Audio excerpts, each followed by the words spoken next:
Terima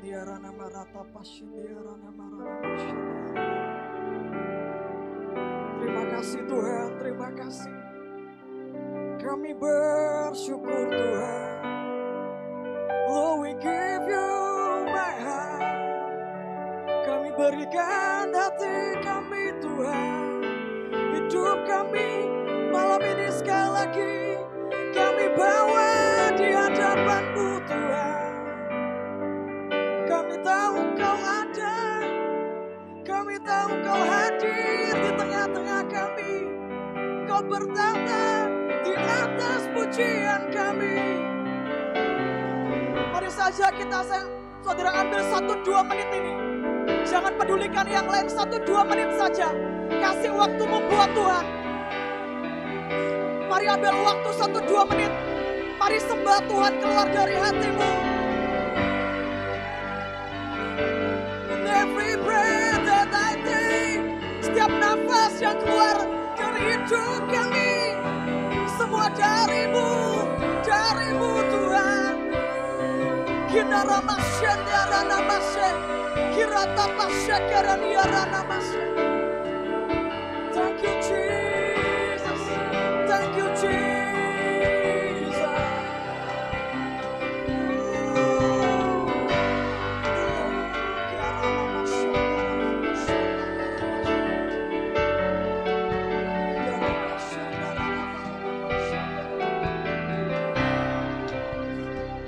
Terima kasih Tuhan.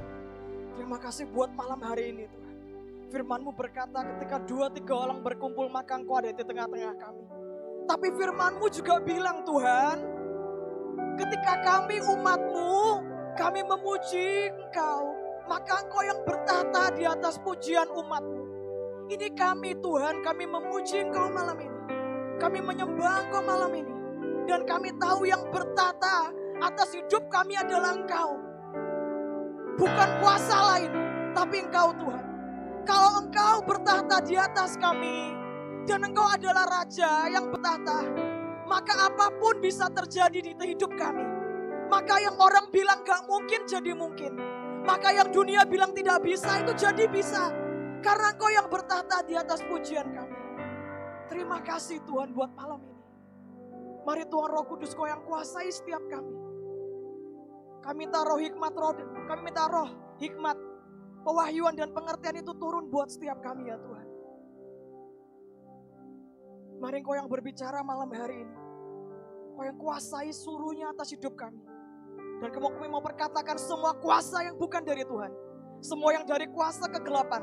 Semua yang dari paradigma manusia. Semua yang coba ditanam oleh iblis kami ikat, kami patahkan, kami kebaskan keluar demi nama Tuhan Yesus. Biar hanya hadirat-Mu. Biar hanya hadirat-Mu yang ada dan nyata dan dimanifestasikan di tengah-tengah kami malam hari ini. Terima kasih Tuhan. Terpujilah nama-Mu di tempat yang maha tinggi. Di dalam nama Tuhan Yesus. Di dalam nama Tuhan Yesus. Di dalam nama Tuhan Yesus. Semua yang percaya sama-sama katakan. Amin. Sama-sama katakan. Amin. Amin. Oke, silakan duduk. Boleh saya minta mungkin yang terlalu di belakang bisa pindah ke sini, ini masih ada lubang kosong di depan sini. Daripada di belakang, jelas nggak suaranya? Jelas? Boleh saya lihat senyumnya yang paling manis? Tiap orang tuh dikasih karunia sama Tuhan bisa senyum manis. Boleh saya lihat senyum yang paling manis? Boleh kasih kanan kirinya senyuman yang paling manismu hari ini? Suatu ketika ada sepasang suami istri. Baru married, jadi masih pengantin baru. Harusnya kalau pengantin baru akur atau berantem? Akur apa berantem, ayo? Hari itu baru married beberapa hari, tiba-tiba sang istri ini jengkel, marah sama suaminya. Dia bilang kayak gini, kenapa sih? Kamu gak cerita kalau kamu ini ternyata semiskin ini. Si suami dengan wajah memelas bilang sama istrinya, udah kok yang aku udah cerita. Cerita apanya? Beneran aku udah cerita. Cuman kamu aja yang gak ngerti pas aku cerita. Kamu gak ngerti, kamu gak ngeh pas aku ngomong. Si istri ngomong lagi sama suaminya, lah emangnya kamu bilang apa? Kok aku sampai gak ngerti? Lalu si suami berkata, waktu itu aku udah bilang, sayangku, cuman kamu satu-satunya yang kumiliki dan kupunyai di dunia ini. Kamunya malah bilang, you so sweet. Waktu saya baca ini, waktu saya dengar cerita ini, saya ngakak sih saudara. Saya ngakak sih teman-teman. Apa yang dunia berikan buat setiap kita? Apa yang kita lihat di depan, kelihatannya itu sesuatu yang baik, tapi kita nggak pernah ngerti ujungnya baik atau enggak, betul? Di dalam dunia ini, cuman ada satu kepastian, cuman ada satu jalan, yang kalau teman-teman dan saya ambil, ujungnya pasti baik. Namanya Tuhan Yesus. Kok bisa Kak? Bisa. Oke. Nanti kita bahas ini. Malam hari ini saya dikasih tema, katanya temanya Why Jesus gitu. Betul ya? Mana Mike? Mike bilang, temanya Why Jesus. Why Jesus? Why Jesus? Why Jesus? Why not? Kenapa Yesus? Oke? Saya mau ngajak teman-teman semua yang bawa Alkitab, kita mau baca dari firman Tuhan. Kenapa? Biar firman ini menjadi landasan. Amin. Biar firman ini menjadi dasar buat setiap kita. Dan dari situ nanti saya mau coba tunjukkan buat teman-teman semua bahwa ada pola yang terjadi dan sudah tertulis di dalam firman Tuhan. Pola ini terjadi di perjanjian lama, pola yang sama terjadi di perjanjian baru, dan gawatnya pola yang sama juga terjadi dalam kehidupan kita sehari-hari. Saya mau ajak kita semua buka yuk Kejadian 3. Saya ini selalu suka kalau mulai sesuatu dari Kejadian. Karena kalau kita mau bicara tentang manusia, tentang siapa kita, tentang Tuhan, harus dimulai dari awal. Karena semuanya tertulisnya dari awal. Kejadian 3 ayatnya yang pertama sampai ke-5. Yang ada Alkitab, yang ada di handphone boleh dibuka sama-sama. Adapun ular ialah yang paling cerdik dari segala binatang di darat yang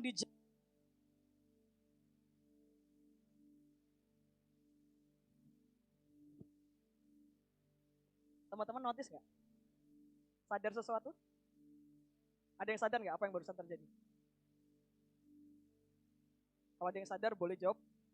Buat hadiah deh. Nggak serius? Oh iya, iya memang iya. Maksudnya bukan itu. Tahu nggak kenapa mati barusan? Barusan saya baca tentang ular setan. Setiap kali kita mau bicara tentang kebenaran, dan kebenaran ini mau menelanjangi pekerjaan iblis, setan nggak pernah suka. Ini nggak cuma terjadi sekali dua kali. Setiap kali kayak gitu sering. Yang mikrofon mati lah, yang lampu mati, ini nggak tahu udah terjadi berkali-kali. Tapi saya percaya, bilang malam hari ini ada sesuatu yang luar biasa. Bilang kanan kirimu, malam hari ini pasti ada sesuatu yang luar biasa. Soalnya ada yang nggak suka. Oke? Ulangi lagi, perhatian firman Tuhan. Kejadian 3 ayat pertama, ini cerita tentang kejatuhan manusia ya. Adapun ular, yaitu setan, ialah yang paling cerdik dari segala binatang di darat yang dijadikan oleh Tuhan Allah. Ular itu berkata kepada perempuan itu, tentulah Allah berfirman, semua pohon dalam taman ini jangan kamu makan buahnya, bukan? Sampai sini. Kenyataannya, ini kan pasal 3. Di pasal sebelumnya, Tuhan bilang sama manusia, manusia, semua pohon di dalam taman ini boleh kamu makan, kecuali satu. Tapi di ayat ini, waktu setan coba tipu Hawa, setan ngomongnya dibalik. Bukankah Tuhan bilang, semua pohon di dalam taman ini gak boleh kamu makan buahnya, bukan? Notice something? Notice ada yang beda? Bedanya apa? Kalau Tuhan berkata, Tuhan selalu berkata dari sisi positif. Tapi ketika itu setan yang ngomong di dalam hidupmu, di dalam hidup kita, dia selalu pakai pendekatan negatif. Gak boleh ini, gak bisa ini, gak bisa kaya kamu, gak bisa berhasil kamu, gak akan bisa jadi sukses kamu, gak akan bisa sembuh hidupmu, gak akan ada yang berubah dari masa depanmu, gak akan berhasil, gak akan bisa. Udahlah pasti gak bisa. Setan selalu ngomong yang sama. Dari awal manusia dibuat, dia sudah mulai dari sang namanya negatif. Makanya kalau sekarang hidupmu negatif, harus berubah supaya gak jadi Bilang kanan kirinya. Kalau nggak mau jadi setan, hidupnya harus berubah. Nggak boleh ngomong negatif. Paham ya? Lanjut. Oke, ayat kedua. Lalu saut perempuan itu adalah Hawa, kepada ular itu. Buah pohon-pohonan dalam taman ini boleh kamu makan. Tetapi tentang buah pohon yang ada di tengah-tengah taman Allah berfirman, jangan kamu makan, ataupun kamu raba buah itu, nanti kamu mati. Tetapi ular itu berkata kepada perempuan itu, sekali-kali kamu tidak akan mati. Tetapi Allah mengetahui bahwa pada waktu kamu memakannya, matamu akan terbuka dan kamu akan menjadi seperti Allah. Garis bawahi kata kamu akan menjadi seperti Allah. Tahu tentang yang baik dan yang jahat. Sekarang kita mundur 2 pasal sebelumnya. Kejadian 1 ayat 26. Ada pola yang menarik di sini. Kejadian 1 ayat 26. Berfirmanlah Allah. Oke? Baiklah kita di sini adalah Tuhan. Oke? Baiklah Allah menjadikan manusia menurut gambar dan rupa kita, garis bawahi, supaya mereka berkuasa atas ikan-ikan di laut dan burung-burung di udara dan atas ternak dan atas seluruh bumi dan atas segala binatang melata yang merayap di bumi. Perhatikan apa yang Tuhan bilang di sini. Baiklah kita menjadikan manusia segambar dan serupa. Kata segambar dan serupa dalam bahasa Inggrisnya itu gini. Kita diciptakan in His image and in His likeness. Kata serupa itu artinya seperti.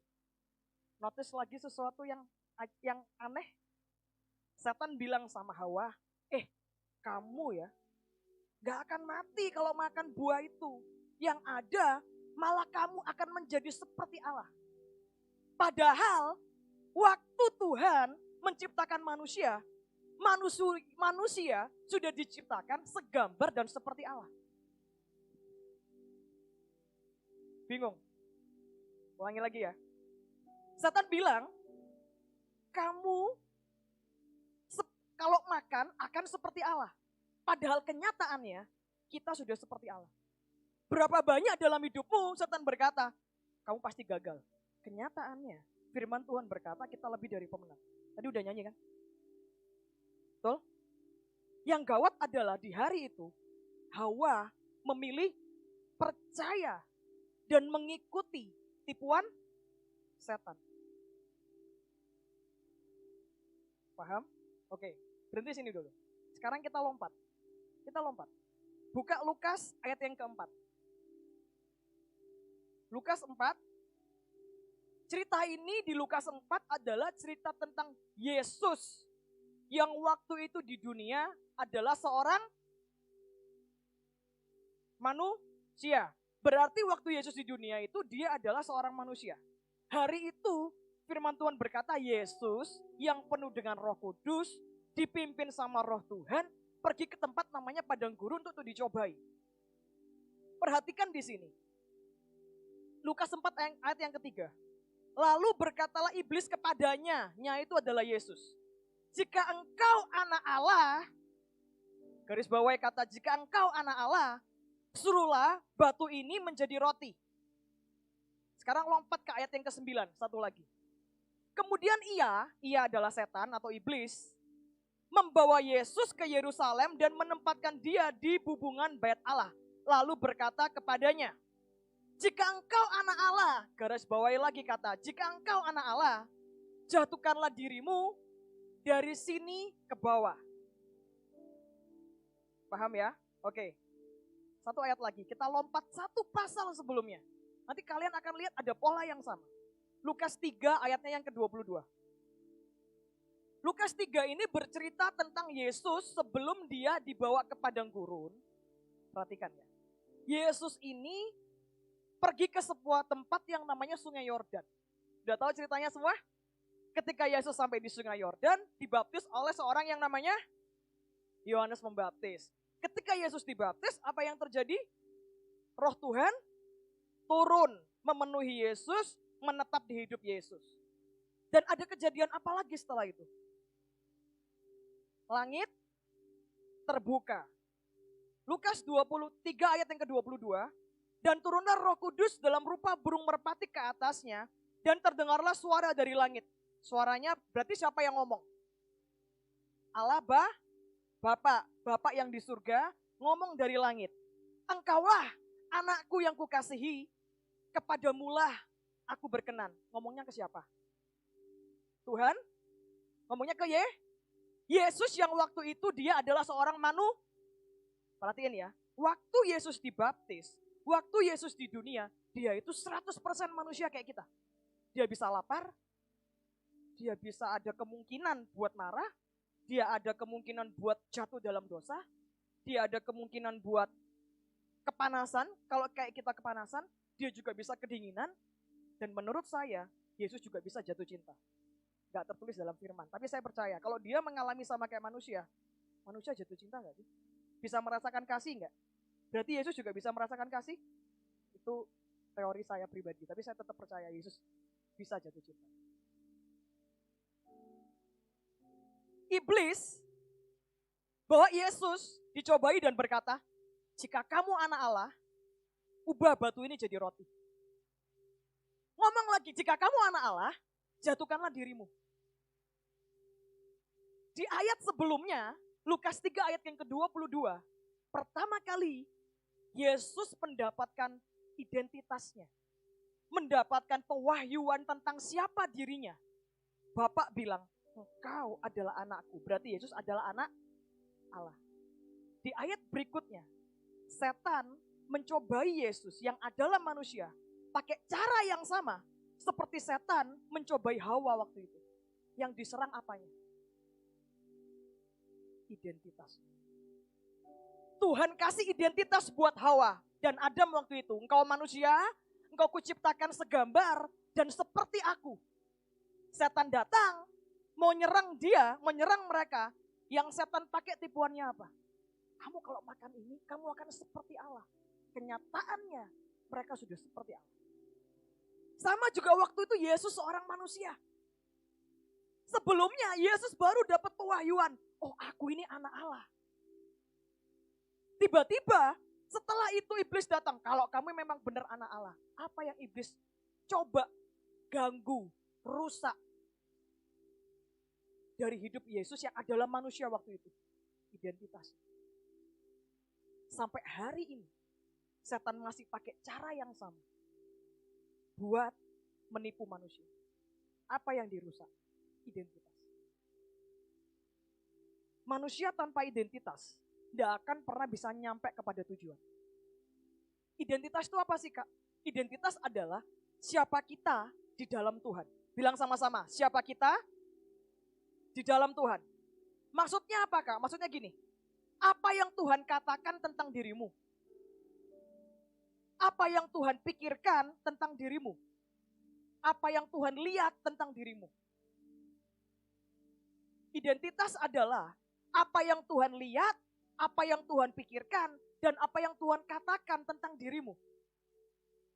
Dan sampai hari ini, apa yang iblis coba serang dari hidup manusia, identitas. Gak percaya? Coba aja lihat. Semua kejatuhan manusia dimulai dari rusaknya identitas gambar diri manusia.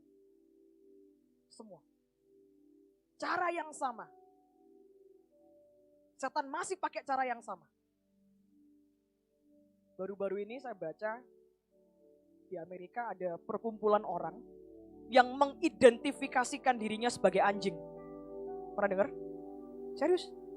Mereka mengidentifikasikan dirinya sebagai anjing dan hidup sebagai anjing setiap hari karena mereka merasa mereka adalah anjing. Punya komunitas, berkumpul, mereka merasa dirinya anjing. Gak cuman itu, banyak yang lain. Ada yang merasa dirinya adalah tiang listrik. Jadi dia tuh cuman berdiri dan dia ngerasa dirinya tiang listrik. Beneran. Bayangin, seberapa setan merusak hidup manusia seperti itu. Maksudnya gimana sih, Kak? Coba contoh yang lebih jelas. Contohnya gini. Apa yang Yesus lihat tentang hidupmu? Yesus berkata, Yesus datang untuk memberikan kita hidup dan hidup dalam segala kelimpahan. Tapi setan berkata dalam hidupmu, kamu tuh lo miskin, gak akan pernah jadi kaya. Apa yang setan serang? Identitasmu. Kalau kamu memilih percaya setan, maka hidupmu jadi seperti apa yang setan itu katakan. Kalau hidupmu memilih percaya sesuatu yang negatif, maka kamu menjadi negatif seperti yang kamu percayai. Tapi kalau kamu percaya dengan identitasmu yang dari Tuhan, seperti apa Tuhan melihat hidupmu? Kamu lebih dari pemenang? Apalagi? Oleh bilur-bilur Tuhan kita sudah sembuh, gak ada sakit penyakit. Kita hidup dalam kelimpahan. Tapi aku ini jelek kak. Gak cantik kayak dia, gak ganteng kayak dia. Firman Tuhan berkata dalam kitab Mazmur, kejadianku dahsyat dan ajaib, bahasa Inggrisnya bagus. Kita ini fearfully and wonderfully made. Kita ini dibuat dengan kata fearfully, wonderfully itu artinya gini. Tuhan buat kita itu gak asal. Tuhan bentuk kita dari kandungan ibu kita tuh gak asal. Tuhan perhatiin, Tuhan ngerti kenapa harus menciptakan kita. Ya kayak kita ini. Tuhan itu ngerti. Kalau manusia kehilangan identitasnya. Artinya apa kehilangan identitas itu apa sih artinya? Artinya yang kita pikirkan tidak sama seperti yang Tuhan pikirkan tentang kita. Kalau Tuhan berpikir, waktu aku menciptakan manusia, aku lihat semuanya tough, baik. Tapi engkau berpikir, enggak aku merasa hidupku ini berantakan, hidupku ini kacau, menyedihkan, kasihan banget hidupku. Berarti kamu sedang kehilangan identitasmu. Paham? Kalau Tuhan berkata, kamu ajaib nak, kamu luar biasa, aku ciptakan kamu indah. Tapi engkau berkata, aku ini jelek, aku ini hitam, aku ini bodoh. Berarti kamu kehilangan identitasmu. Identitasmu itu bukan KTP, bukan. Identitasmu adalah Tuhan ngomong apa, ya itulah kamu. Sekarang nih yang paling gawat ya. Kalau orang kehilangan identitas, apa yang terjadi sama orang itu? Satu, kejatuhan pasti. Kedua, kegagalan pasti. Ketiga, pasti nih dosa.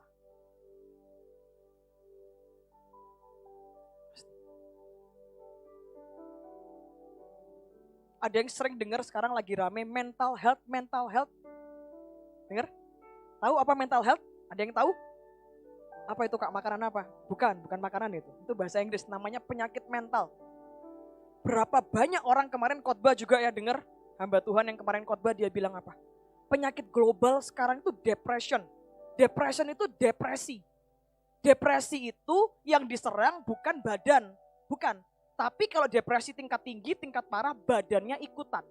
Sampai sakit segala macam. Ya, apa yang kena apanya? Itu yang kena kan ada sekarang sering ada meme. Yang kena itu kayaknya otaknya kena deh. Ya, sering dengar kayak gitu. Itu apa sih yang diserang? Mental health. Tahu enggak? Identitas kita mempengaruhi mental health kita. Mental health itu muncul ketika manusia itu berpikir, ketika manusia melihat, dan ketika manusia berkata-kata tentang dirinya, tidak seperti apa yang Tuhan katakan tentang dirinya. Itu awal penyakit mental health muncul. Penyakit mental health apapun, mau bilang anxious, depression, apapun, kalian boleh sebutkan penyakit mental apapun. Selalu dimulai dari apa? Ketika apa yang Tuhan bilang tidak sama dengan apa yang dia bilang tentang dirinya. Dia mempercayai bahwa dia berantakan. Orang depresi itu apa sih? Dia nggak percaya ada masa depan kan? Depresi itu kan dia stres berat, dia udah nggak tahu kayak mau gimana. Itu terjadi karena apa? Karena dia percaya apa yang dia katakan, yang dia pikir negatif tentang dirinya itu yang dia percayai. Kalau kita percaya apa yang Tuhan bilang, kalau kita percaya apa yang Tuhan katakan, kalau kita percaya apa yang Tuhan lihat tentang hidup kita, maka hidup kita nggak akan ada isu. Ciri terbesar dari orang yang punya masalah mental, hidupnya nggak punya satu, yang namanya peace. Tahu peace? Damai. Ketika orang hidupnya nggak punya damai, pasti nggak lama lagi nih mental health. Entah itu tingkat rendah atau tingkat tinggi, pasti. Saya nggak tahu apa yang kalian hadapi hari-hari ini. Karena kalau baca berita banyak usia masih kecil, SD, SMP, bunuh diri dan segala macam, merasa hidupnya udah nggak bisa lagi. Ini beneran jadi masalah serius sekarang. Kalau kalian dan saya dari sekarang nggak beresin yang di sini, nggak beresin yang di sini, dan cara kita melihat hidup kita salah, bahaya.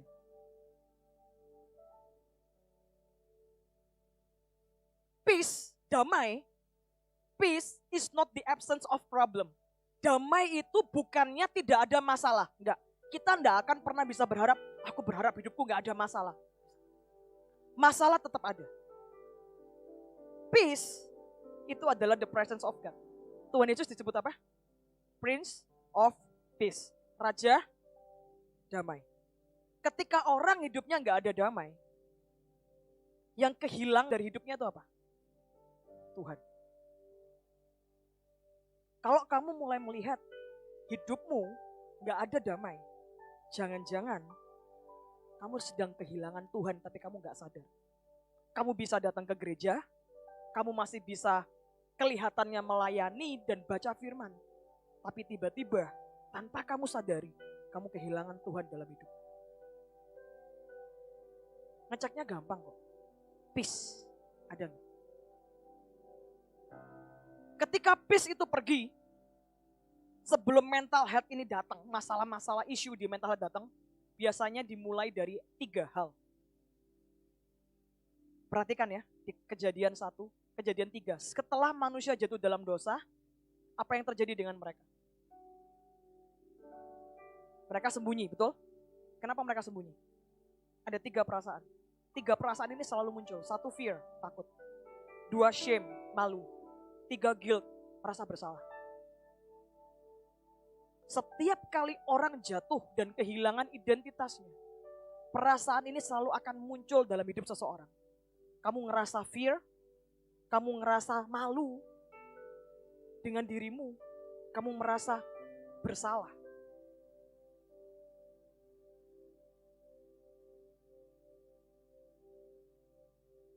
Ketika kita kehilangan identitas yang Tuhan kasih,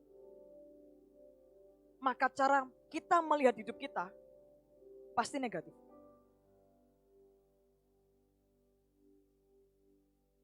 Yang kamu lihat tentang dirimu pasti negatif. Sekarang ya, mari cek hidupmu, mari cek dirimu. Dalam sehari, bagaimana kamu melihat hidupmu hari ini? Simple aja, simple. Kita ini penelitian berkata begini. Tiap orang dalam sehari rata-rata punya 40.000 pikiran. Gini, pikiran tuh gini. Pakai baju apa ya hari ini? Mau makan apa ya nanti? Kakiku ini udah bener gak sih? Alisku miring gak? Thoughts bahasa Inggrisnya. Dalam sehari, rata-rata penelitian berkata manusia itu punya 40.000 thoughts yang muncul dalam pikiran. Gawatnya 80% dari thoughts, dari buah pikiran yang kita pikirkan, itu negatif. Kalau kalian dan saya hidup, tidak mengcounter itu, kita membiarkan, yaudah pokoknya gue hidup, aku gak mau ngurusin pikiran lah, biarinlah pikiranku mau gimana, biarinlah aku hidup kayak gimana. Jangan heran, kalau 80% dari hidup orang-orang di dunia ini pasti negatif.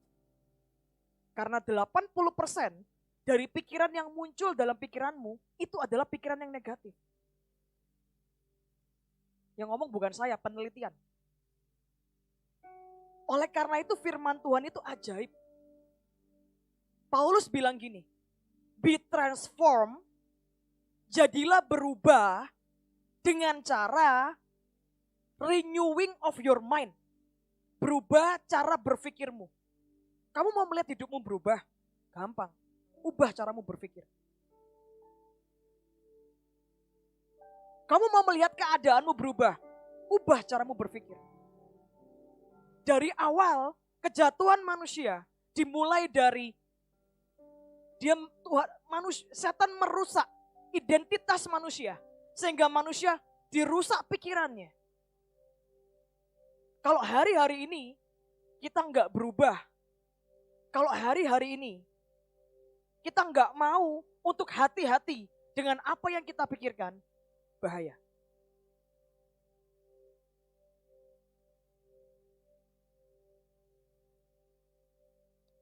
Identitas kita, tadi saya bilang apa? Identitas juga datang dengan yang namanya purpose. Sama-sama katakan purpose.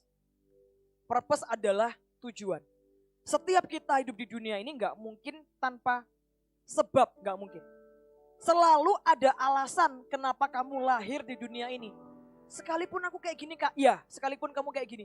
Sekalipun wajahku kayak gini, ya. Sekalipun wajahmu kayak gini. Sekalipun keadaanku kayak gini kak, iya. Gak peduli apapun keadaanmu, hidupmu sekarang. Kamu lahir di dunia ini dengan tujuan.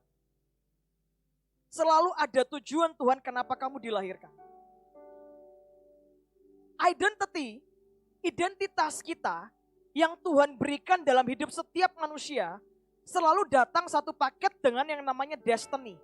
Oleh karena itu setan tahu cara paling gampang menjegal manusia supaya manusia tidak sampai kepada destiny-nya dengan cara merusak identitasnya.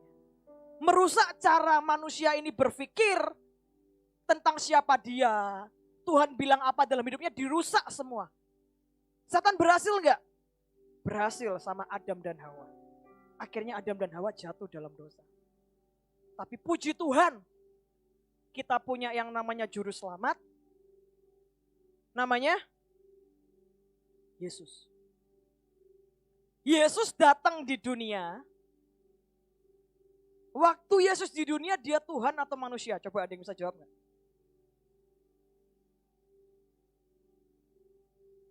Waktu Yesus itu loh, datang di dunia, dia Tuhan atau manusia? Betul ya? Setuju ya?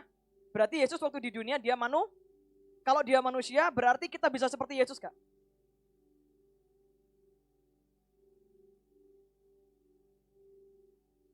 Bisa JJ? Yesus di dunia. Yesus ketika Yesus datang di dunia, dia adalah manusia. Ketika dia hidup sebagai manusia, kalian semua baca dari Matius sampai Yohanes, dia melakukan tanda-tanda ajaib, betul? Apalagi yang Yesus lakukan apa? Membangkitkan orang mati, menyembuhkan orang, membawa kabar baik dan segala macam. Pertanyaannya, kalau Yesus manusia, dia bisa berbuat kayak gitu, kita bisa nggak kayak Yesus? Bisa? Bisa?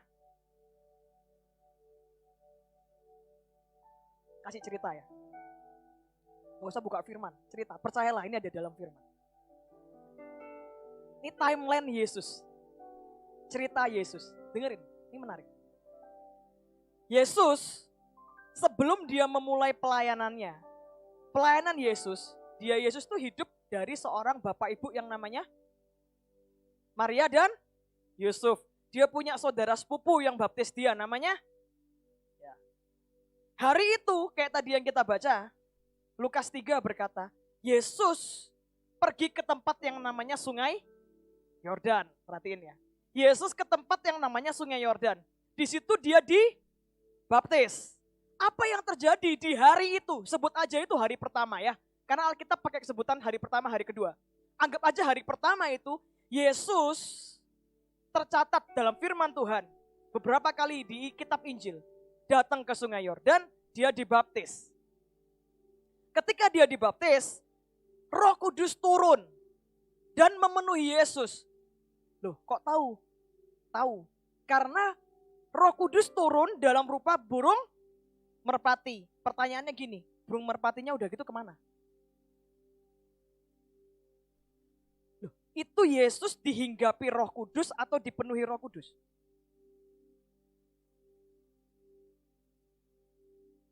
Ayo.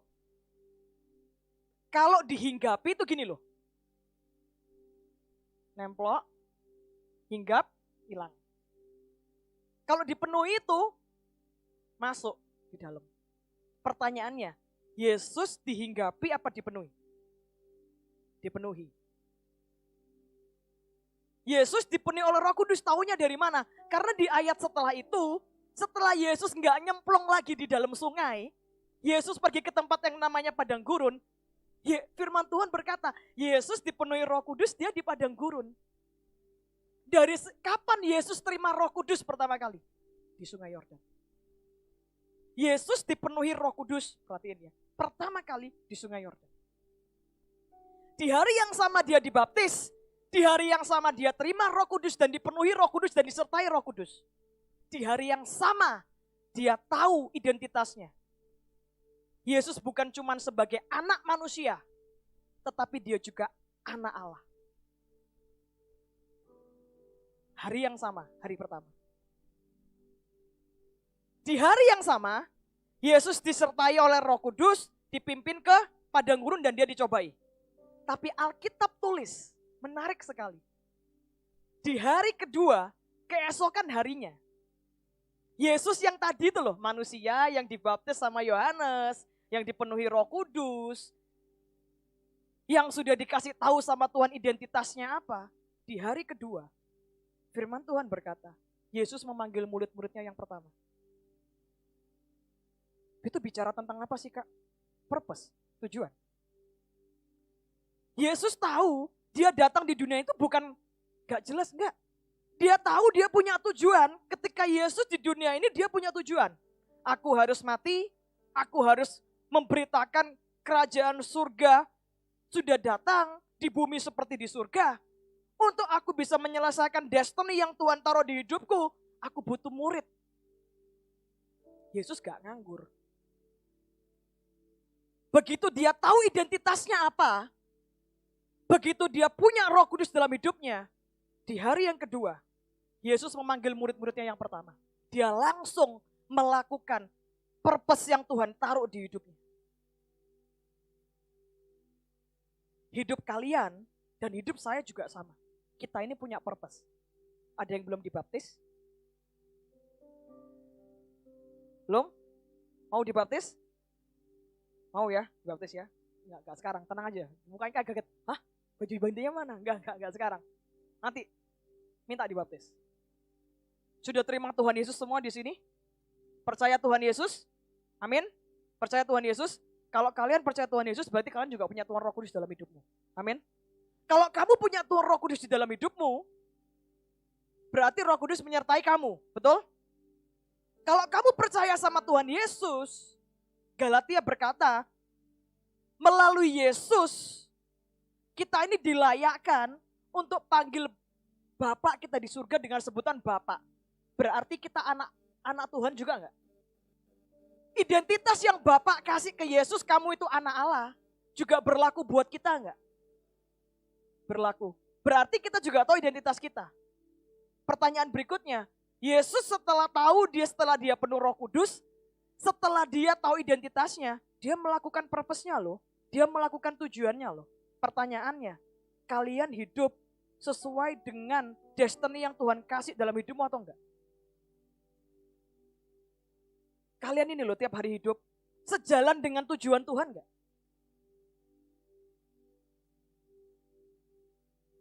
Lanjut, sampai sini. Nanti kembali lagi, simpen sini. Firman Tuhan berkata, ini menarik. Pada hari yang ketiga, ada pernikahan di Kana. Yohanes 2 ayat 1. Baca, disebut jelas loh. Pada hari ketiga, hari pertama Yesus dibaptis. Hari kedua, Yesus panggil murid-muridnya, memilih murid-muridnya, melakukan purpose-nya. Di hari yang ketiga, firman Tuhan berkata, ada perkawinan di Kana dan Yesus hadir di situ. Pertanyaannya gini, mujizat pertama tanda-tanda ajaib yang Yesus lakukan kapan? Mujizat pertama Yesus apa? Air terjadinya di kota Kana. Berarti pada hari ketiga itu adalah hari di mana Yesus pertama kali buat mujizat. Kok tahu? Firman Tuhan yang bilang. Baca di kitab Yohanes.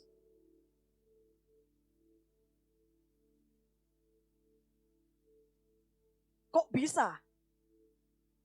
Pertanyaannya kok bisa? Apa yang membuat Yesus tiba-tiba jadi powerful? Dia sebelumnya nggak tertulis loh dalam firman Tuhan dia buat mujizat. Baru mujizat pertama terjadi pada hari ketiga itu. Why?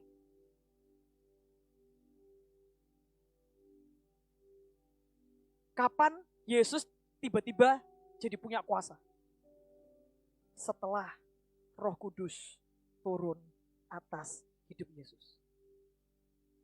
Kata Roh Kudus salah satu artinya adalah punya unsur kata power. Yang membuat Yesus, tapi kan dia Tuhan. Tadi sepakat ya, Yesus ketika di dunia dia adalah, berarti kalian bisa nggak kayak Yesus? Bisa. Yang membuat Yesus powerful, pada hari itu tiba-tiba ngubah air jadi anggur, karena dia sudah dipenuhi Roh Kudus dan dipimpin oleh Roh Kudus. Kenapa Yesus bisa powerful? Ya karena dia dipimpin Roh Kudus. Kapan Roh Kudusnya turun? Baru 2 hari yang lalu. Di hari ketiga udah buat mujizat. Banyak orang, Yesus siapa? Manusia kak. Percaya bisa kayak Yesus? Bisa kak. Ya udah. Itu ada orang sakit, kamu doain ya. Berani? Takut. Ingat ya, kalau takut berarti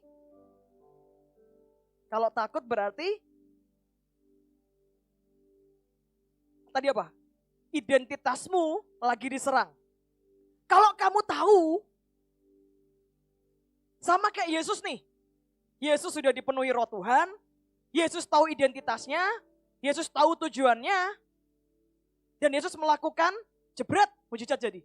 Apa bedanya sama kita sih? Kita juga percaya Yesus, kita dipenuhi Roh Kudus. Begitu kita percaya Yesus, status identitas kita sama kayak Yesus. Loh, tapi kan dia Tuhan. Loh, Yesus yang waktu itu jadi manusia. Di dalam Yesus kita dilayakkan memanggil dia Bapa. Di dalam Yesus kita layak terima seluruh janji Tuhan. Yesus berarti kakak tertua kita. Kita ini, firman Tuhan berkata kita ini dibawa masuk ke dalam kerajaan, ke dalam keluarga Allah. Berarti yang Yesus nikmati, kita juga bisa menikmati. Apalagi ada firman, kalau kamu tinggal di dalamku, aku tinggal di dalammu. Bayangin. Berarti yang Yesus alami, bisa kita alami juga.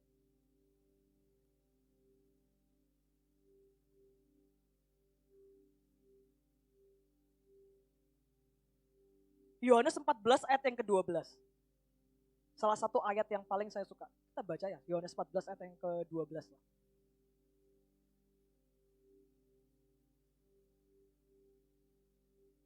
Aku berkata kepadamu, sesungguhnya barang siapa percaya kepadaku, aku di sini adalah Tuhan Yesus ya. Perhatiin. Ia akan melakukan juga pekerjaan-pekerjaan yang aku lakukan, bahkan pekerjaan-pekerjaan yang lebih besar daripada itu.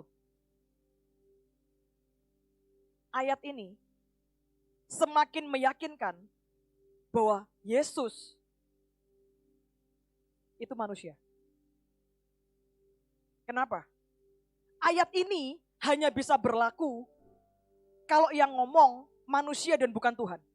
Arti kata Tuhan adalah kuasa, power yang tertinggi, yang paling tinggi. Gak ada lagi orang yang bisa sejajar, setara, atau lebih tinggi dari Tuhan. Ayat ini Yesus bilang, kalau kamu percaya kepadaku, kamu bisa melakukan pekerjaan yang aku lakukan. Apa pekerjaan yang Yesus lakukan? Membangkitkan orang mati, memberitakan kabar baik, melakukan mujizat, dan segala macam yang luar biasa. Bahkan pekerjaan yang lebih besar dari itu.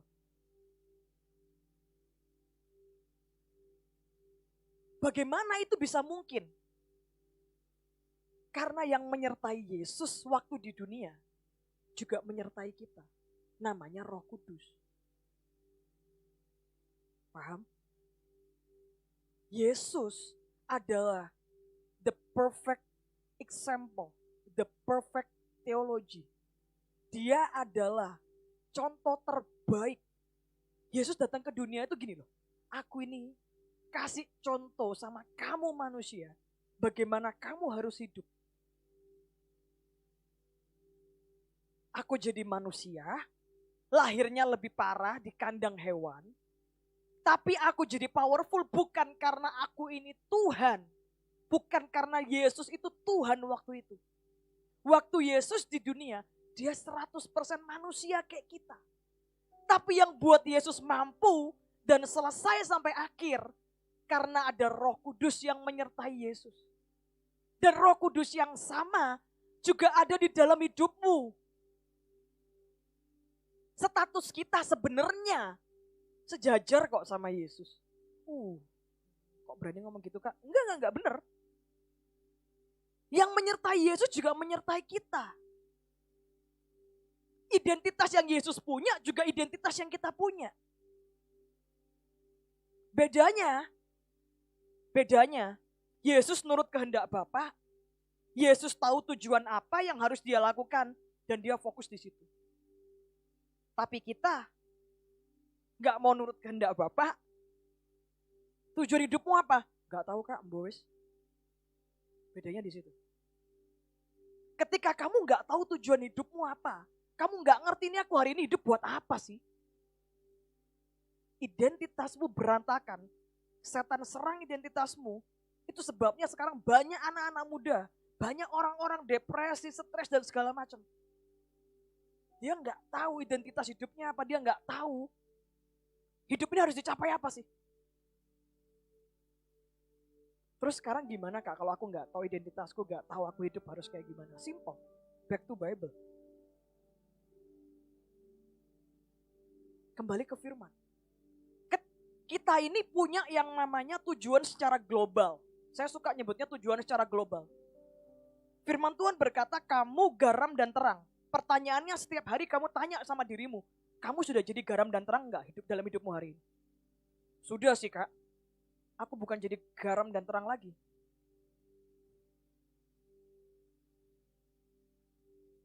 Begitu ada aku, semua kabur gitu. Kamu bukan jadi garam dan terang kalau gitu. Kalau kamu nggak tahu tujuan hidupmu apa, destinimu apa, simple, kembali ke firman. Apa yang firman Tuhan tulis tentang dirimu, apa yang Tuhan tulis, yang Tuhan perkatakan tentang dirimu. Tuhan berkata kamu jadi garam dan terang. Tuhan berkata apa lagi tentang hidupmu? Tuhan bilang dalam Kejadian, ketika Tuhan menciptakan manusia, Tuhan bilang, beranak cuculah, bertambah banyaklah. Tuhan pakai kata, be fruitful and multiply, subdue it and have dominion. Artinya berkuasalah atas semuanya. Kalau hidupmu, kamu jalan hidup aja, ya ampun Kak. Aku tuh Senin sampai Jumat kayak ikan yang hidup di luar air. Sabtu Minggu baru kayak ikan yang hidup di dalam air. Artinya Senin sampai Jumat tuh kayaknya nafas aja susah Kak. Ada yang salah dengan hidup. Kamu harus kembali kepada panggilan awalmu. Setan coba buat yang paling bisa menjatuhkan manusia adalah ketika manusia tidak kenal dirinya. Setan akan coba membuat manusia nggak kenal dirinya. Makanya manusia berkata, aku ini sebenarnya anjing bukan manusia. Aku ini sebenarnya tiang listrik bukan manusia. Why? Dia nggak kenal dirinya siapa di hadapan Tuhan. Dia nggak tahu identitas dirinya.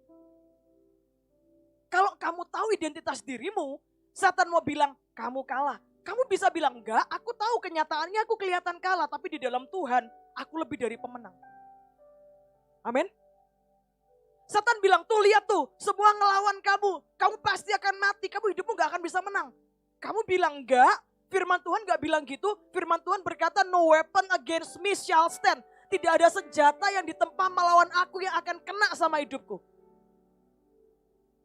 Kapan terakhir kali kamu bisa mengcounter, melawan suara setan, suara luar, suara dunia, suara negatif yang bilang jelek tentang hidupmu dan masa depanmu? Kapan? Tapi aku ini enggak punya. Yang firman Tuhan bilang apa? Firman Tuhan berkata, Bapakmu di surga kaya. Burung aja Tuhan pelihara, bunga Tuhan pelihara. masakan tidak dengan hidupmu? Kapan terakhir kali kamu berkata seperti itu tentang hidup?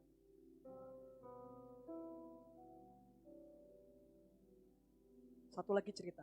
Lanjut ya. Tadi hari pertama, hari kedua, hari ketiga. Ada satu ayat firman Tuhan yang menarik sekali. Menarik. Lukas 4. Nah, sama. Lukas 4 ayat yang ke-16.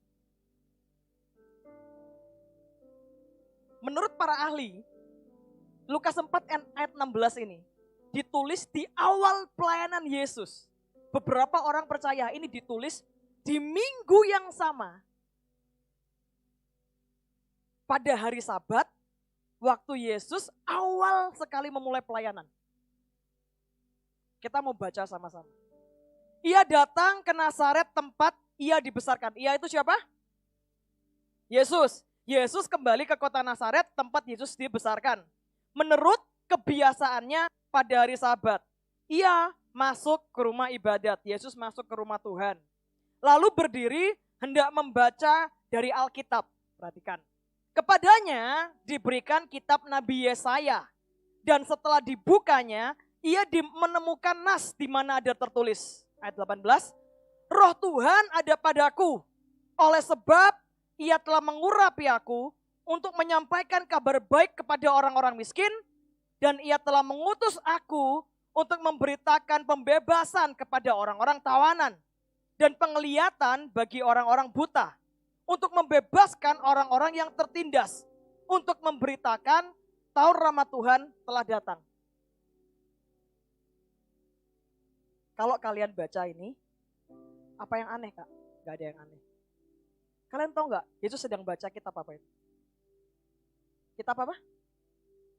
Tentang apa yang Yesus baca?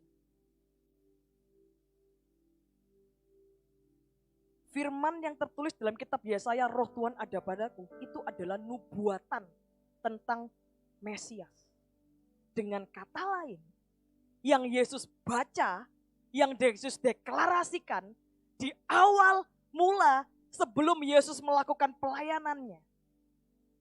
Yang Yesus perkatakan di hadapan orang banyak itu enggak random ya. Itu bukan kebetulan asal ngambil orang kasih, enggak. Itu semua rencana Tuhan. Yang Yesus baca adalah nubuatan tentang dirinya sendiri. Yesus mendeklarasikan baca tentang dirinya sendiri. Dia bilang, Roh Tuhan ada padaku, oleh sebab ia telah mengurapi aku untuk ini.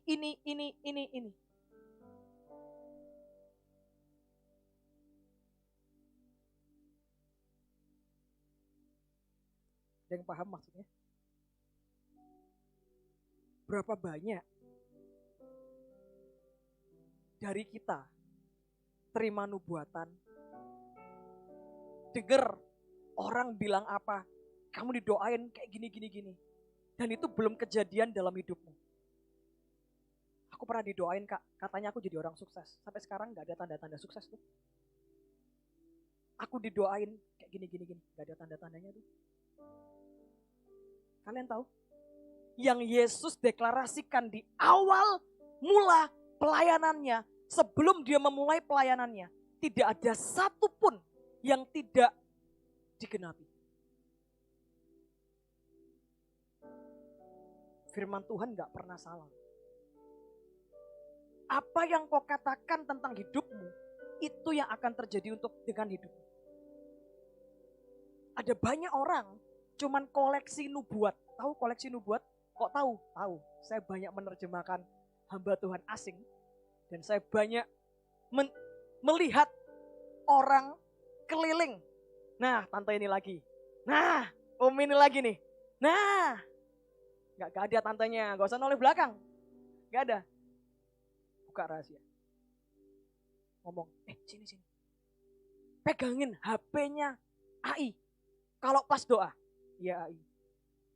Koleksi nubuat. Pertanyaannya, jadi gak? Banyak tuh yang gak digenapi. Apakah Tuhan berbohong? Enggak. Apakah Tuhan salah? Enggak. Tuhan tidak mungkin salah. Buktinya, simple. Yesaya ngomong sekian ribu tahun yang lalu, dia bernubuat ada Mesias yang akan dipenuhi oleh Tuhan, akan ada Mesias yang diurapi, yang memberitakan pembebasan kepada tawanan, yang memberikan penglihatan kepada orang buta, yang membebaskan orang tertindas, yang memberitakan tahun rahmat Tuhan itu artinya tahun pembebasan, tahun Yobel. Tawanan, budak, tertindas itu bicara tentang apa? Manusia yang harusnya mati dalam dosa, diselamatkan sama Yesus. Nubuatan Yesaya sekian ribu tahun yang lalu, toh Tuhan genapi. Yesus sebelum itu terjadi atas hidupnya, Yesus memperkatakan dulu loh. Roh Tuhan ada padaku, oleh sebab ia mengurapi aku. Apa yang Yesus katakan tentang dirinya? Firman ini tentang apa sih? Tentang identitasnya, tentang tujuannya, purpose-nya yang Tuhan kasih di dalam hidup Yesus. Yesus perkatakan. Kapan terakhir kali kamu dan saya ngomong, terima kasih rohmu ada atas hidupku. Dan engkau mulai memperkatakan setiap janji Tuhan dalam hidupmu kapan? Itu yang Yesus lakukan. Firman Tuhan berkata hidup dan mati dikuasai. Siapa yang suka menggemakannya akan memakan. Ada banyak orang, saya pernah, satu kali ada orang bilang, tanya ke saya, Kak, manggil saya kakak. Saya ini dapat janji Tuhan. Kak. Oke. Tuhan bilang, saya akan pergi ke bangsa-bangsa. Maksudnya, luar negeri Kak. Ngapain? Jadi berkat. Saya merasa panggilan saya itu Kak. Saya akan menjadi orang yang sangat kaya. Dan saya akan memberitakan Injil. Kemana? Bangsa-bangsa. Tapi saya tunggu Kak. Nggak ada.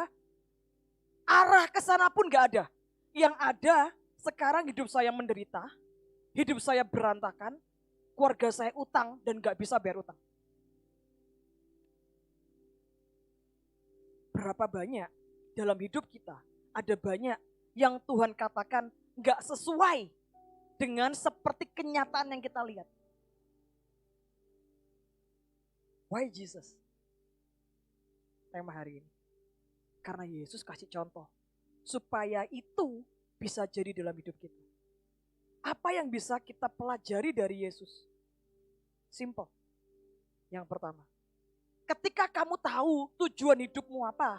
Langkah apa yang kamu siapkan untuk kamu sampai ke tujuan itu.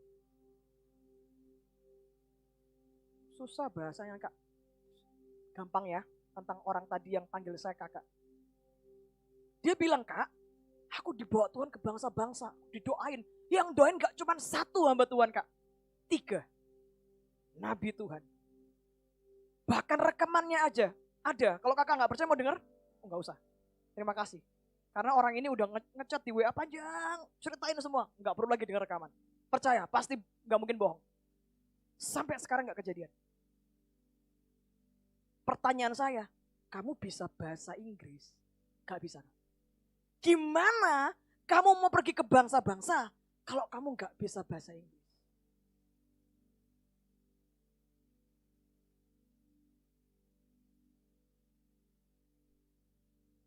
Kedua, gak berapa lama kemudian dia bilang sama saya bahwa orang ini dipercayakan untuk mengelola sebuah pelayanan dan di pelayanan itu dipercayakan barang untuk dibagikan kepada orang, jadi bukan dia.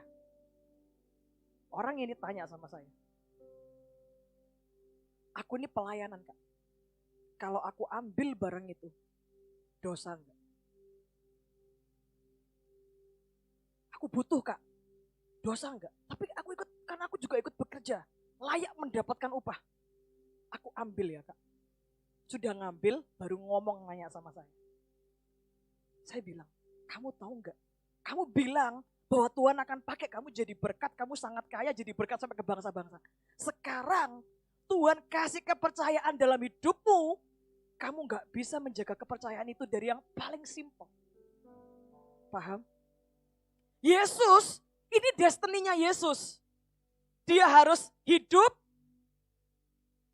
mati di kayu salib, Selama hidup dia harus menceritakan bahwa ada Bapa, ada keselamatan di dalam Yesus. Dia harus membebaskan orang tertindas.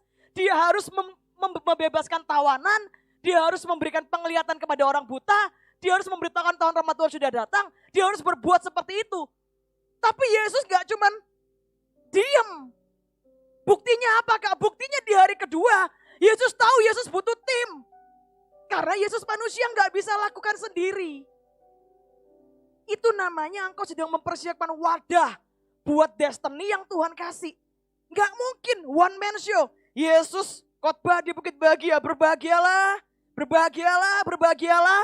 Yesus datang, ada yang punya roti, punya ikan. Yesus yang ngangkuti roti ikan, Yesus yang mendoakan roti ikan sendiri. Banyak Yesus bagi satu-satu gak selesai. 3 tahun pelayanan Yesus gak selesai kalau Yesus sendirian. Yesus tahu destiny-nya, tahu tujuan hidupnya, dia gak diam. Dia mulai dipimpin oleh Roh Kudus, saya percaya dia juga doa, Tuhan aku mesti gimana supaya kehendak-Mu jadi. Dan oleh pimpinan Roh, saya percaya Yesus digerakkan mulai cari tim.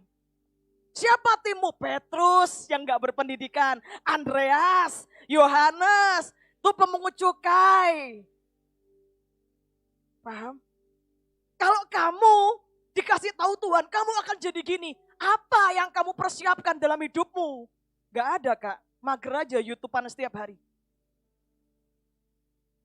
Kalau kamu percaya destiny-mu besar, apa yang kamu siapkan untuk kamu sampai di situ?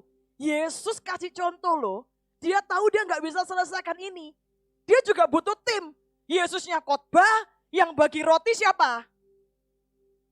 Murid-muridnya. Yesusnya mau buat, Yesus itu juga ngasih ke orang miskin. Tahu dari mana Kak? Yudas, bendaharanya. Yudas pikir disuruh ngasih ke orang miskin. Paham? Gak semua Yesus lakukan sendiri, dia tahu dia butuh tim. Oleh karena itulah dia cari tim. Dia ngerti Tuhan punya destiny dalam hidupku. Langkah apa yang harus aku lakukan? Tim. Pertanyaannya untuk orang tadi, Kak, aku percaya Tuhan bawa aku ke bangsa-bangsa. Oke, Tuhan akan berkati aku jadi berkat buat orang banyak. Apa yang kamu siapkan dari dirimu supaya itu jadi? Karena setiap kali Tuhan bilang purpose, tujuan, bukan semuanya dari Tuhan, ada bagian kita. Simple aja, belajarlah bahasa Inggris dari sekarang. Kamu di luar negeri gak bisa bahasa Jawa, gak mungkin bahasa Indonesia. Mulai lakukan yang kamu bisa. Terus apa lagi yang berikutnya? Sebelum Yesus mulai pelayanan, tadi apa yang saya bilang? Dia memperkatakan apa yang Yesus lihat, apa yang Bapak sudah tetapkan dalam hidupnya. Dia memperkatakan tujuan Tuhan, identitasnya, siapa dia, dan apa yang bisa dia lakukan di dalam Tuhan. Pertanyaannya, kapan terakhir kali kamu berbicara yang positif aja tentang hidupmu? Kapan? Kasih tips ya, saya kasih tips.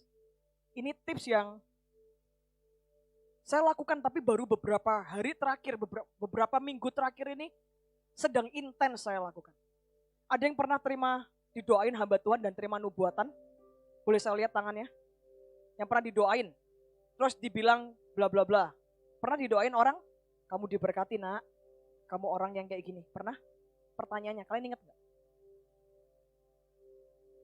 Setengah. Tips ya, setiap kali ada janji Tuhan dalam hidupmu, kamu tulis itu. Tulis. Dan kamu perkatakan itu atas hidupmu. Why? Karena pada dasarnya manusia itu, kita ini untuk kita bisa kenal, untuk kita bisa punya identitas dan kita tahu purpose kita dengan jelas.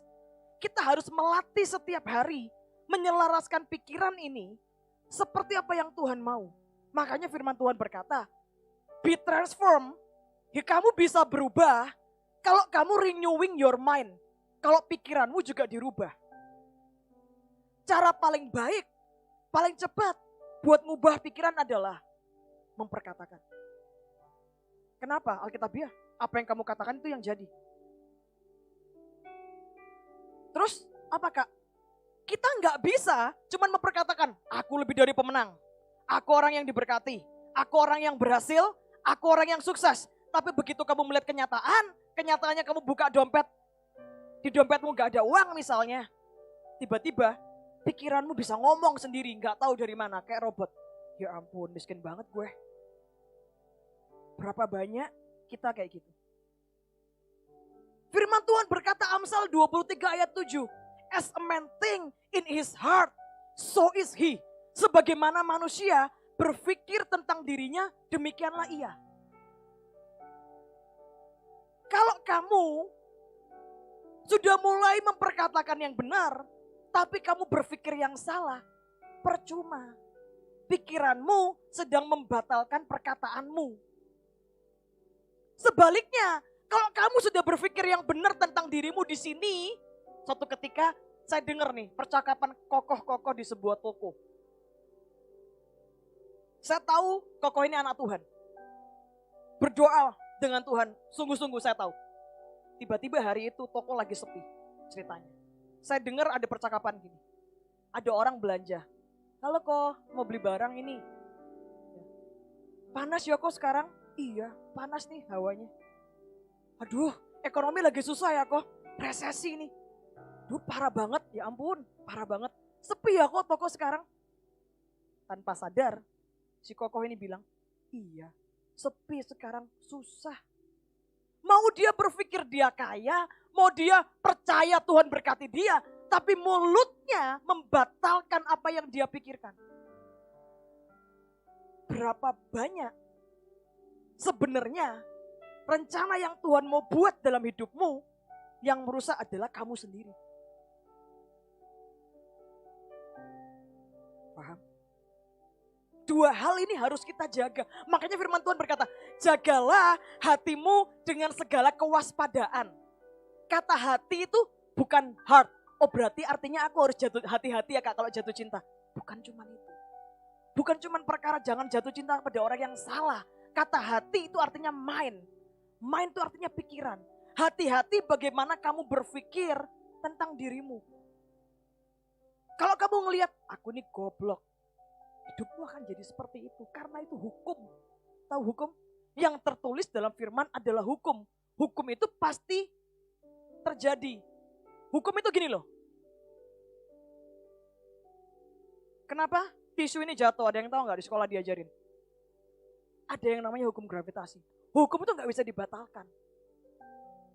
Kalau firman Tuhan berkata, kita adalah apa yang kita pikirkan. Kita adalah apa yang kita perkatakan. Kenapa kamu masih berkata dan berpikir yang jelek tentang dirimu?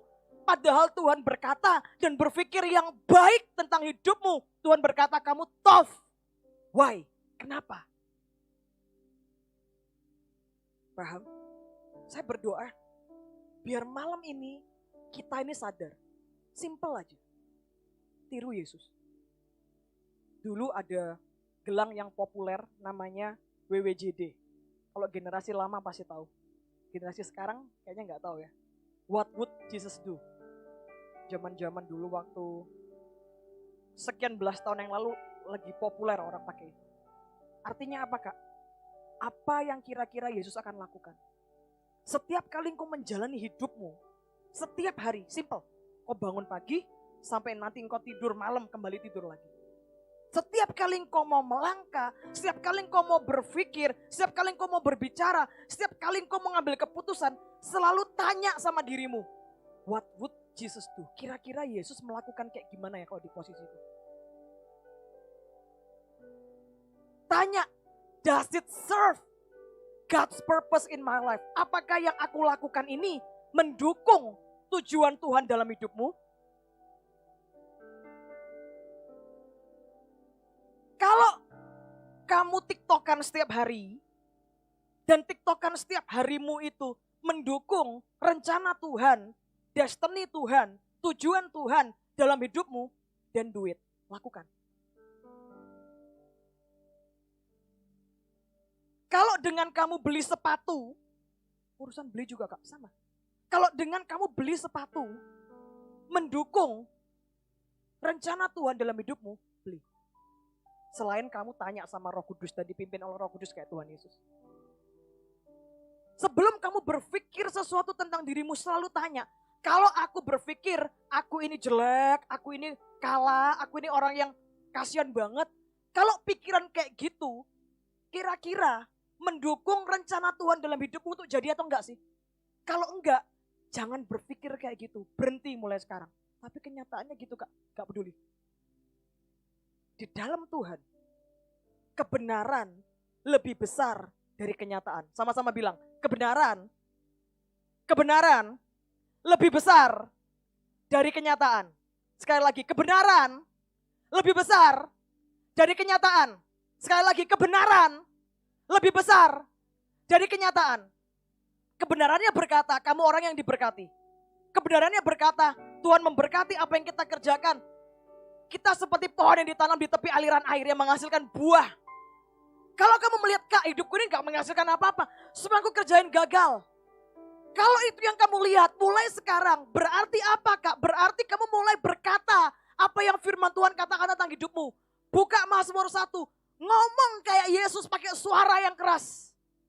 Enggak, firman Tuhan berkata, aku orang yang berhasil. Aku orang yang seperti pohon yang ditanam di tepi aliran air yang menghasilkan buahnya pada musimnya. Dan yang tidak layu daunnya. Apa saja yang kuperbuat berhasil. Kapan terakhir kali kamu melangkah, ambil step buat hidupmu seperti itu? Kalau belum, mulai sekarang. Kamu lihat kenyataan hidupmu. Kayaknya aku gak bisa kuliah deh. Gak mungkin. Tapi di dalam Tuhan berkata, Allahku akan memenuhi segala keperluanku. Perkatakan yang Tuhan katakan tentang hidupmu. Lebih dari apa yang kamu lihat tentang hidupmu di kenyataan. Amin. Saya berdoa biar apa yang dibagikan malam hari ini benar-benar bisa menjadi hal yang hari ini disampaikan. Ini tuh bukan satu hal disampaikan dan selesai, enggak. Ini hanya akan bisa terjadi kalau kita mengaplikasikannya daily life setiap hari. Karena untuk kita ngubah pola pikir, untuk kita ngubah kebiasaan ngomong, itu gak gampang. Yes, I know. Ya. Makanya kita butuh latihan setiap hari. Start mulai malam ini, nanti. Simple aja. Kita ini punya pikiran yang liar, tahu liar? Kadang sesimpel ini. Jalan keluar ngeliat sandal. Ya ampun, sandal gue jelek banget. Emang miskin banget nih aku. Tanpa sadar kadang pikiranmu ngomong kayak gitu. Kalau itu pikiranmu mulai sekarang, ganti. Ganti. Kau bilang, begitu engkau mau bilang, kasihan banget gue miskin. Enggak. Di dalam Tuhan aku kaya. Ubah. Begitu kamu sampai di sekolah, nilaimu jelek. Bodoh banget aku ini. Kalah lagi.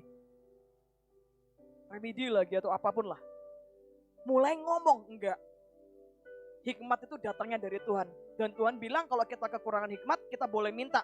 Kalau kita minta berarti kita dikasih sama Tuhan. Berarti ada hikmat Tuhan atas hidup kita. Dan kamu mulai berkata, aku pintar, aku bukan bodoh. Amin. Ini butuh praktek. Untuk engkau memperkatakan yang baik atas hidupmu. Untuk engkau bisa nurut apa yang Tuhan mau. Untuk engkau bisa berjalan dipimpin oleh Roh Kudus. Semuanya ini adalah PR. Sampai kapan, Kak? Sampai mati. Yang dibagikan malam hari ini adalah PR. Sampai kita nanti mati. Entah kita mati, ya pengangkatan Yesus datang duluan, atau kita pulang ke surga duluan, gak tahu. Tapi sampai akhir hidup kita, ini adalah bekal. Yang harus kita lakukan setiap hari.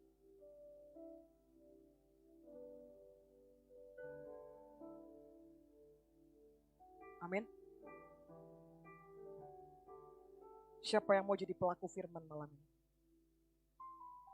Mau? Mau praktek? Amin? Mau praktek? Berhenti pikir yang jelek tentang dirimu. Berhenti ngomong yang jelek tentang dirimu.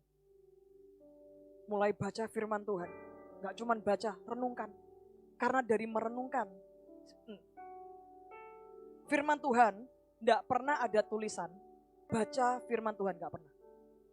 Di firman Tuhan, perintah Tuhan, renungkan firman Tuhan. Kita tidak akan pernah bisa merenungkan firman tanpa baca. Dalam bahasa aslinya, salah satu arti kata merenungkan firman adalah murmuring. Tahu apa murmuring? Seperti orang yang merapal mantra.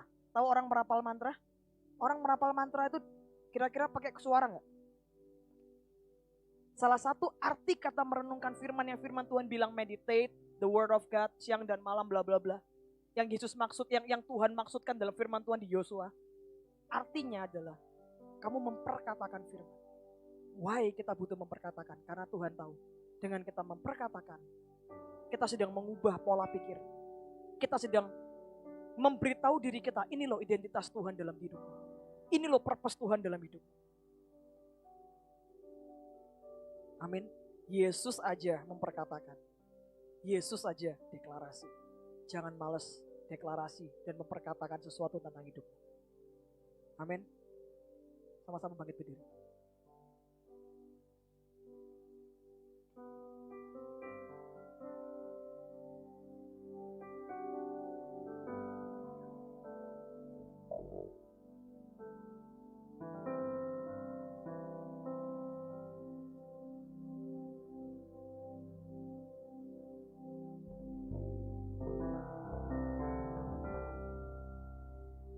Terima kasih Tuhan.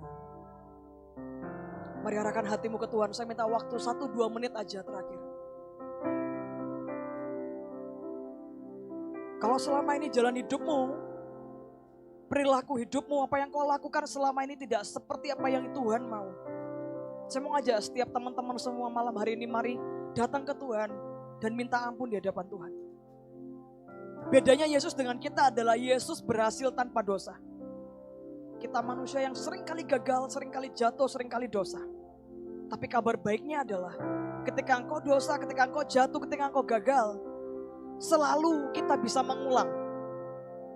Dengan cara kita berbalik dari hati kita ini, berbalik dan minta ampun. Kalau hari-hari ini, kalau malam ini engkau diingatkan ada hal-hal, ada dosa yang kau perbuat, dan itu tidak sesuai dengan apa yang Tuhan mau. Demi kasih Tuhan, mari bertobat saat ini di hadapan Tuhan. Gak usah tunggu nanti pulang saat ini. Di tempatmu berdiri masing-masing, mari bertobat di hadapan Tuhan. Terima kasih Tuhan.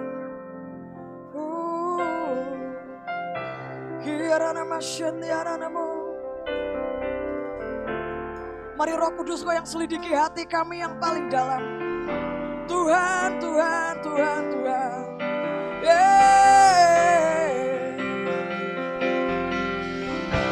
Mari datang di hadapan Tuhan, mari datang di hadapan Tuhan. Selidiki Tuhan setiap pikiran kami yang salah, setiap motivasi hati kami yang salah. Ampuni, seringkali kami tidak bisa melihat dari sisimu. Mari minta anugerahnya. Terima kasih Tuhan. Kami minta anugerahmu Tuhan, untuk setiap kami. Mampukan setiap kami Tuhan, untuk kami bisa mengerti apa yang Kau tetapkan dalam hidup setiap kami, untuk kami bisa menjadi pelaku firman-Mu. Terima kasih Tuhan.